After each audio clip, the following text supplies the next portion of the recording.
বন্ধুরা good morning, welcome back to my channel Shilpa's ব্লগে। তোমাদেরকে জানাই অনেক অনেক স্বাগত আর অনেক অনেক ভালোবাসা। আজকে আর সামনাসামনি এসে তোমাদের সাথে কথা বলা হলো না, একেবারে রান্নাঘরে চলে এসেছি একটা পাঁচমিশালি সবজি নিয়ে। তো দেখো আলু পটল নেই, আলু, কুমড়ো, ঝিঙে, কাটোয়া ডাঁটা আর কাটোয়া শাকও আছে, দিয়ে একসাথে টমেটো, আদা বাটা, কাঁচা লঙ্কা বাটা দিয়ে একটা তরকারি করছি। কেন করছি, কিসের জন্য করছি, পাঁচমিশালি সবজি আজকে কি রান্না করব সেটা ভিডিওটা স্কিপ না করে দেখো, কন্টিনিউ দেখলে তোমরা বুঝতে পারবে। তো পাঁচমিশালি সবজিটা এর মধ্যে মানে শাকটা দিয়ে দিলাম, এইভাবে পাঁচমিশালি সবজিটা করে নিলাম। যদি তোমাদের আমার ভিডিও ভালো লেগে থাকে তাহলে please like, comment and share করে দিও। আর যারা এখনও চ্যানেলটাকে সাবস্ক্রাইব করোনি তারা ঝটপট করে চ্যানেলটাকে সাবস্ক্রাইব করে দাও, পাশে থাকা বেল আইকনটা বাজিয়ে দাও। তো এরপর স্নান করে আসছি রান্নাঘরে, তো তোমরা ভিডিওটা দেখতে থাকো। বন্ধুরা রান্নাঘরে চলে এসেছি। আজকে যেহেতু বাইরের ওয়েদারটা খুবই সুন্দর রয়েছে, বৃষ্টিও পড়ছে, তো তোমাদের সাথে শেয়ার করব হচ্ছে খিচুড়ি। আজকে বলেই দিলাম আজকে এখন হবে খিচুড়ি রান্না। তো খিচুড়িটা আমি কিভাবে রান্না করি সেটা তোমাদের সাথে শেয়ার করব। যদি তোমাদের ভালো লাগে তাহলে প্লিজ একটা লাইক, কমেন্ট অ্যান্ড শেয়ার করে দিও। তো চলো ঝটপট করে খিচুড়িটা করে নিই। এখানে তেল গরম বসিয়ে দিয়েছি আর দেবো হচ্ছে শুকনো লঙ্কা, জিরে, তেজপাতা ফোড়ন দিয়ে, ঠিক আছে, মশলা কষিয়ে নেব। তো চলো তোমরা দেখতে থাকো আমি কিভাবে কি করি। তো কড়াইতে জিরে, তেজপাতা, শুকনো লঙ্কা ফোড়ন দেওয়া হয়ে গেছে। এবার আমি এর মধ্যে দিয়ে দেবো বেটে রাখা আদা আর কাঁচা লঙ্কা।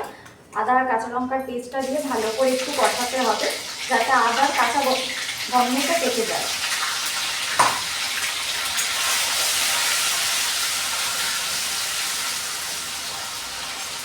এবার এর মধ্যে দিয়ে দিচ্ছি হচ্ছে টমেটো একটা,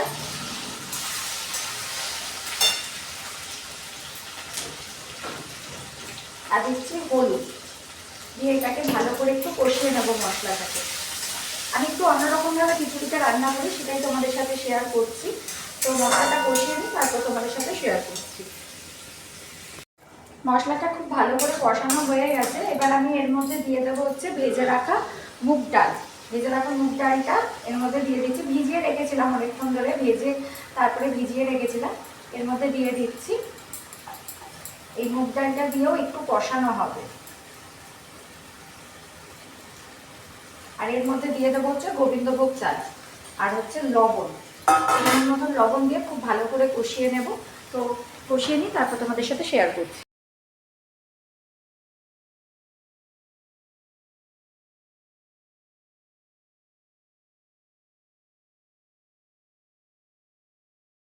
বন্ধুরা ডাল আর চালটা খুব ভালো করে মশলার সাথে কষানো হয়ে গেছে। এবার আমি এটাকে দিয়ে দেবো হচ্ছে প্রেশার কুকারে। তো প্রেশার কুকারে ট্রান্সফার করে দিই, তারপরে কি করছি তোমাদের সাথে শেয়ার করছি। প্রেশার কুকারে দিয়ে দিয়েছি চাল আর ডালটা। এবার এদিকে গরম জল বসিয়েছি, এই গরম জলটা প্রেশার কুকারে দিয়ে দেবো, দিয়ে 3টে সিটি দিয়ে নামিয়ে রাখবো। তো চলো গরম জলটা দিয়ে 3টে সিটি দিয়ে নিই, তারপরে তোমাদেরকে খিচুড়ির ফাইনাল লুকটা দেখাচ্ছি। কুকারে খিচুড়ি বসিয়ে দিয়েছি আর এদিকে কড়াইতে তেল গরম করে শুকনো লঙ্কা আর হচ্ছে পাঁচফোড়ন দিয়েছি। আর এর মধ্যে দেখো এইগুলো হচ্ছে আমড়া, মা ঘষে রেখেছে, এটা দিয়ে একটা চাটনি বানাবো। তো এই আমড়াগুলো এবার একটুখানি এই তেলের মধ্যে দিয়ে ভেজে নেব। একটু লবণ আর হলুদও দেবো, দিয়ে একসাথে ভেজে নেব হালকা করে।